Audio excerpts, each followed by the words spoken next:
get to it. 6 simple steps you can take to preserve your investment,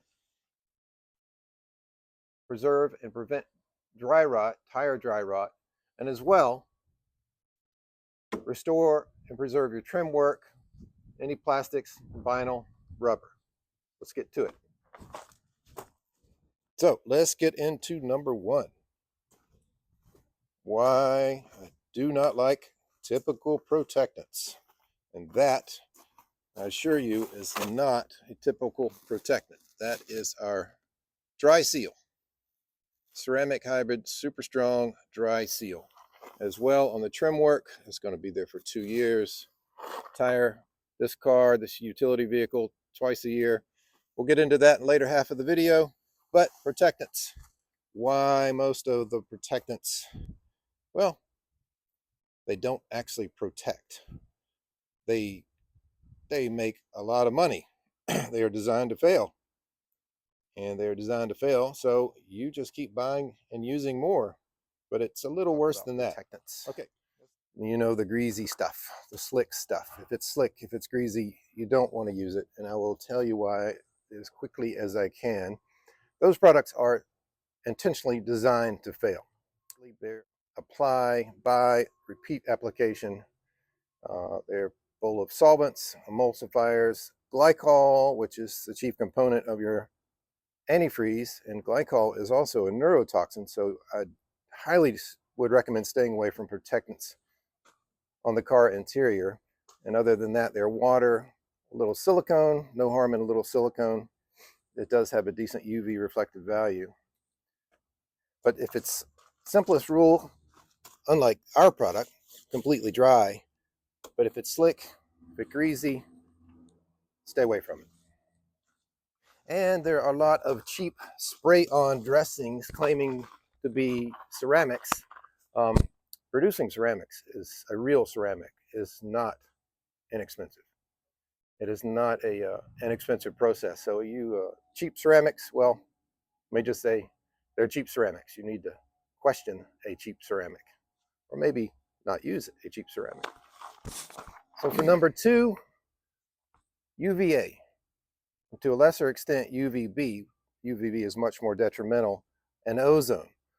So number 2 on the list, I would say the most important, next to using a proper true protectant. If you can block the UVA, storage, tire covers, but one thing about tire covers, make sure they breathe. If they hold in moisture, then forget it. We do have a lot of customers, fleet clients that use our product and therefore don't use tire covers, but both is fine. All the better protection. Just if you can block the UV, that is a big component. But also, if you're storing, you got to be aware of the element of ozone in that storage center, be it a freezer, refrigerator, generator, producing ozone in an enclosed space. So there's another aspect to consider. But UV block, probably one of the best things you can do. So also with this segment, tire pressure, let's add that. You want to check seasonally, 4 times a year, check your tire pressure.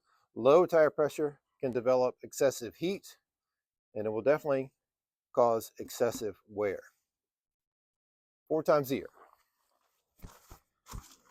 Number 3, temperature extremes. So of course we know the heat is quite detrimental, but also winter weather, extremes and cold, are quite detrimental to the rubber compound and can even shift the belt lining within the compound. So if you can control those 2 extremes, again with storage.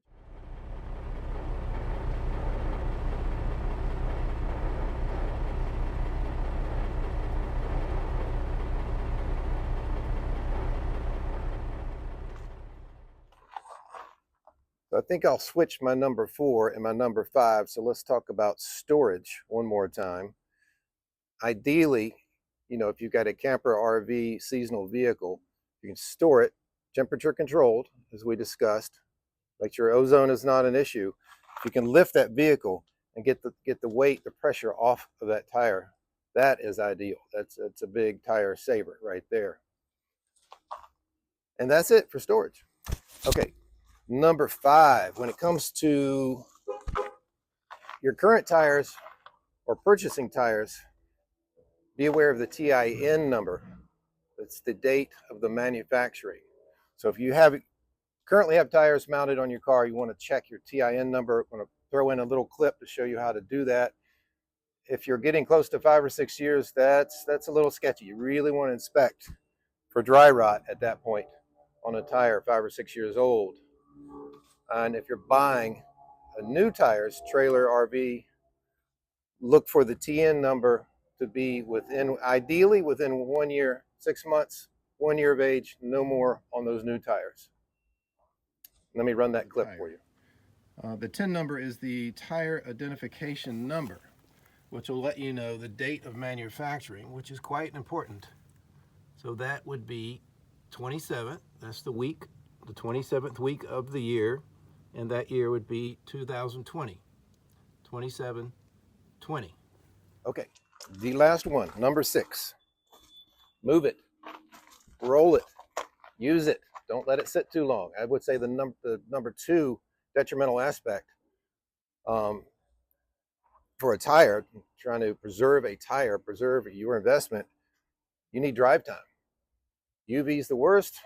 Letting it sit is number 2. Move it. When you move it, you stress that sidewall. There's a number of protectant elements embedded in this compound to preserve and protect this tire. And you want those to bloom out, is what it's called. They're pushed out to the surface of the tire, and when you wash it, that brown, that rusty brown you see, I'll put in a clip here in just a second. Those are actually the protective elements that have done their job and have exhausted themselves, have been oxidized, and you're washing them off. This is the perfect chance to show you what is on the surface. These tires are actually not dirty. You see how it's becoming brown and yellow?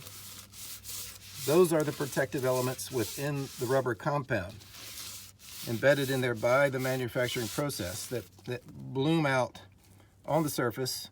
And this is what they're exactly what they are designed to do, is to deteriorate as they protect the surface. So if you seal... So let me list here all those protective elements that are embedded in that rubber compound at the time of manufacturing. And I can add our sealer, the Renew Protect sealers, all of them are specifically designed to lock those elements in, to seal that sidewall and that substrate, and keep those protective elements in that surface.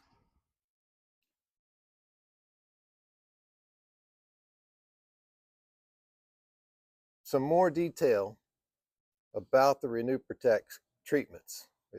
High gloss, super high gloss if you want to layer products, medium, low gloss.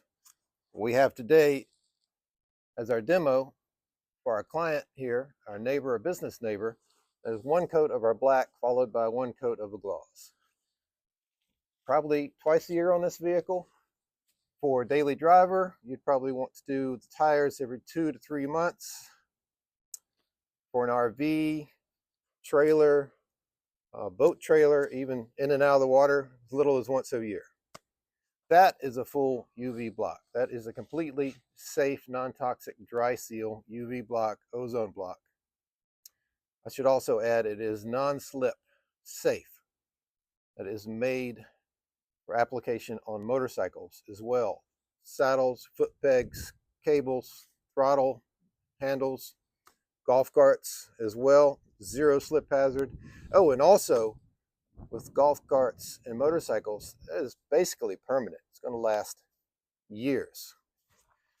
And also, again, about the blooming process, those protective elements embedded in that compound in the manufacturing process, they're locked in. That is sealed and locked in. So maintaining that, don't even recommend a tire cleaner. Just a regular car wash soap, which is a mild pH, not as aggressive as a tire cleaner. Perfect for regular cleaning. If you want to resurface or you're putting on your initial treatment of Renew Protect, then sure, hit it with a strong tire cleaner. And we've got a wind issue again.